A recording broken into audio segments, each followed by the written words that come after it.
আসসালামু আলাইকুম সবাইকে। হৃদিতা গল্পের 10 নম্বর পার্ট। তো বেশি কথা না বলে চলুন গল্প শুরু করা যাক।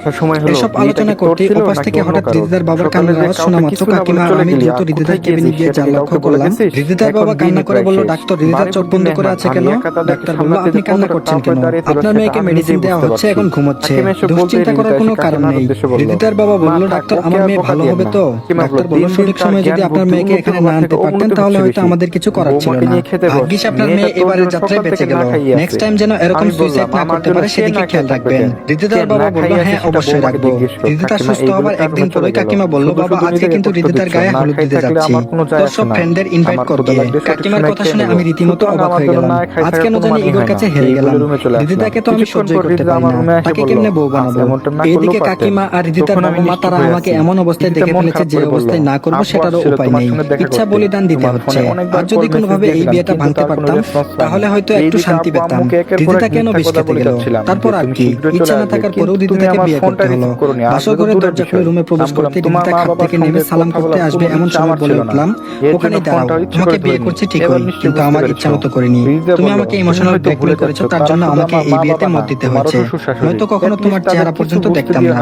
হৃদিতা আমার কথা শুনে ছলছল চোখে তাকিয়ে কিছুটা বলতে যাবে, হঠাৎ কাচের গ্লাস ভাঙার শব্দে ধরপড়িয়ে ঘুম থেকে উঠলাম। লক্ষ্য করলাম নিলয় আমার রুমের জল সহ গ্লাসটা ফেলে দিয়েছে এবং ননস্টপ কান্না করে যাচ্ছে। তারপর তানিশাকে একবার ডাক দেওয়া মাত্র ও চলে আসলো।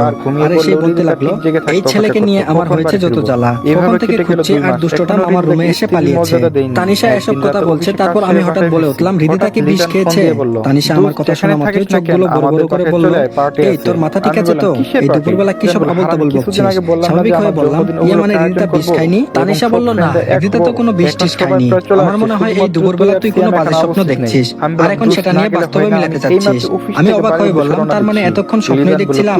তানিশা বলল, হ্যাঁ স্বপ্নই দেখছিলি, তোর চোখগুলো দেখে মনে হচ্ছে তোর ঘুম এখনো পরিপূর্ণ হয়নি, যা ফ্রেশ হয়ে নে। তানিশা এই বলে নিলয়কে নিয়ে চলে গেল। এদিকে আমি যেন বাকরুদ্ধ হয়ে গেলাম, তার মানে হৃদিতা কোনো বিষ খায়নি, এতক্ষণ ঘুমে এসব আবল তাবল স্বপ্ন দেখছিলাম। তাছাড়া আমার তো আজ অফিসে মিটিং এর কথা ছিল, কিন্তু আমি ঘুমাচ্ছিলাম কেন? এসব ভাবতেই পাশে রাখা ফোনটা মেসেজের টোনে বেজে উঠলো। তড়িঘড়ি করে মেসেজের দিকে তাকাতেই আরোহী ফেসবুক আইডি ভেসে উঠলো। এই সেরেছে, ফেসবুকে আরোহীর সঙ্গে চ্যাট করতে করতে কখন যে ঘুমিয়ে পড়েছিলাম সেটা খেয়াল হয়নি। আর এইদিকে আরোহী মেসেজের রিপ্লাই না পেয়ে হাজারটা টেক্সট পাঠিয়েছে।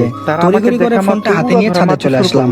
আরোহীর ফোনে কল দেওয়া মাত্র রিসিভ করে বলতে লাগলো, তোর খুব ভাব বেড়ে গেছে তাই না? কখন থেকে তোকে মেসেজ সেন্ড করছি, রিপ্লাই দিচ্ছিলি না কেন?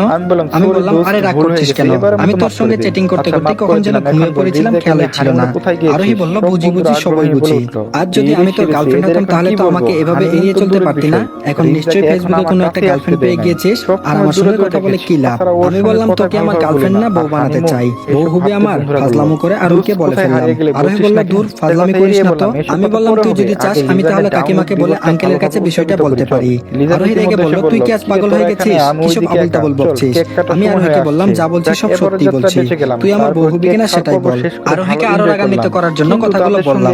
আরোহী বলল, ঘুম থেকে উঠে এসব কি আবল তাবল বলছিস? আমি তো ফান করে গার্লফ্রেন্ড হবার কথাটা বললাম, আর তুই এসব কি বকছিস? আমি তো কিছুই বুঝতে পারছি না।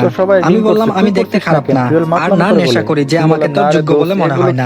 আরোহী বলল, তার মানে তুই আমাকে এতদিন বন্ধুর চোখে দেখিসনি, নিশ্চয়ই খারাপ চোখে দেখেছিস। আমি মনে মনে বললাম, এই রে, আরোহীর সঙ্গে ফাজলামটা মনে হয় একটু বেশি বেশি হয়ে গেল। ভীষণ খেপে গেছে। না এবার বলে দিই বিষয়টা ফাজলাম করেছি, নয়তো ভুল বুঝবে। ইতিমধ্যে ভুল বুঝে ফেলেছে। আমি বললাম, আরে রাগ করছিস কেন? আমি তো এতক্ষণ তোর সঙ্গে ফান করছিলাম, মুড ভালো করার জন্য আমি তোর সঙ্গে এভাবে ফান করলাম। আরোহী বলল, চুপ, আরেকটা কথাও তুই বলবি না। এতদিন ভেবেছিলাম তুই আমাকে নিশ্চয়ই ভালো চোখে দেখিস, কিন্তু আজ বুঝতে পারলাম আমি তোকে বন্ধু ভাবলেও তুই আমাকে অন্য কিছু ভাবতি। ছি, আজ তোর আসল রূপটা পেয়ে গেলাম। শুরুতে যেমন ছেলেদের ঘৃণা করতাম, এখন তাই করব।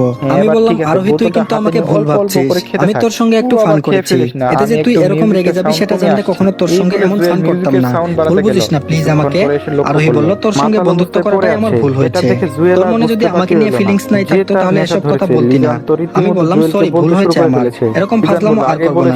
আরোহী রেগে বলল, তোর সঙ্গে আর বন্ধুত্বই রাখবো না, ফোন রাখ, আর কখনো আমাকে ফোন দেওয়ার চেষ্টা করবি না।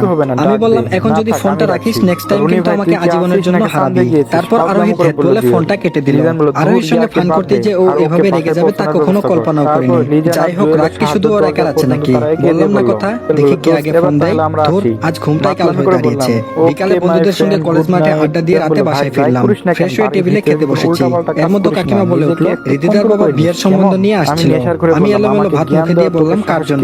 কাকিমা বলল, এমন ভাবে বলছিস তুই ছাড়া যেন আমার আরো কয়েকটা ছেলে আছে। তানিশা দাঁত চেপে বলে উঠলো, এই গাদা বিয়ে শাদী কি করতে হবে না? সারা জীবন কি এভাবেই চলবে? আমি বললাম, ও তার মানে আমার বিয়ের কথা বলছিস? তানিশা বলল, এত অবাক হওয়ার কি আছে, বিয়ে শাদী করবি না? আমি বললাম, প্রজন্ম বাড়ানোর জন্য নয় বিয়েটা করলাম, কিন্তু দিদিদার বাবা কেন আমাদের বাসায় তার মেয়ের বিয়ের সম্বন্ধ নিয়ে আসবে? তার মেয়েকে তো আমার বউ হিসেবে গ্রহণ করবো না। বিয়ে যদি করতেই হয় তাহলে অন্য কাউকে করবো, তবুও শফিক সাহেবের মেয়ে দিদিতাকে নয়। কথাটি যেন তোমাদের মনে থাকে। এই বলে টেবিল থেকে খাওয়া বাদ দিয়ে রুমে চলে আসলাম। মেজাজটাই খারাপ করে দিল। এমনিতেই আজ বাজে একটা দুঃস্বপ্ন দেখলাম, তার মধ্যে দিদিতার বাবা আজ সত্যি সত্যি বিয়ের সম্বন্ধ নিয়ে এসেছিল। তার মানে দুপুরে যে স্বপ্ন দেখলাম তার কিছু অংশ মিলে যাচ্ছে। স্বপ্নের মধ্যে যদি রিদিতা ইমোশনাল ব্ল্যাকমেল করে তখন তো বাধ্য হয়ে তাকে বিয়ে করতেই হবে। না না, সেটা কোনোভাবেই সম্ভব না। চেয়ারে বসে আনমনে ভাবছে, এর মধ্যে কাকিমা এসে বিনয়ের সুরে বলল, বাবা রাগ কিন্তু শয়তানের ভাই, আজ হয়তো তোর রাগ প্রাধান্য দিয়ে অন্য কাউকে বিয়ে করবি বুঝলাম, কিন্তু দিদিতার কি হবে বল?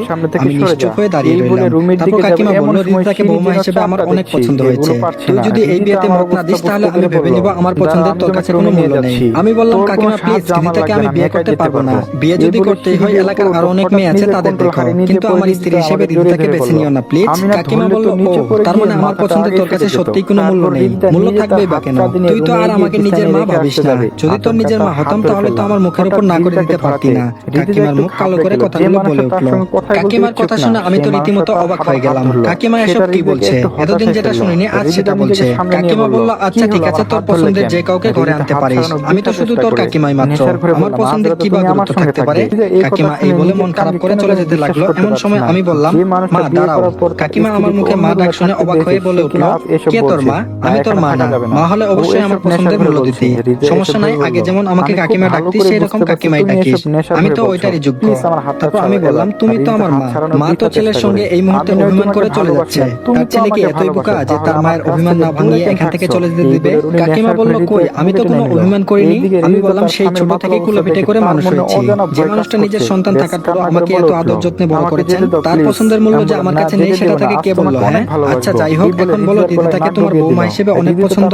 কাকিমা বলল, বললেই কি, তুই তো তোর ইগোর কাছে একদম অটুট, আমার পছন্দ হলেই কি বা না হলেই কি, দিদিতাকে তো আর বিয়ে করবি না। আমি বললাম, আচ্ছা ঠিক আছে, তুমি দিদিতার বাবার সঙ্গে কথা বলে দেখতে পারো, আমার কোনো দ্বিমত নেই। আমার কথা শোনা মাত্রই কাকিমা খুশি হয়ে উঠলেন। তারপর বললেন, বাবা তুই সত্যি এই বিয়েতে মত দিয়েছিস? আমার তো বিশ্বাসই হচ্ছে না। আমি বললাম, হ্যাঁ। হাসি মুখে বললেও মন থেকে খারাপ লাগার বিষয়টা কাকিমাকে বুঝতে দিলাম না। কাকিমা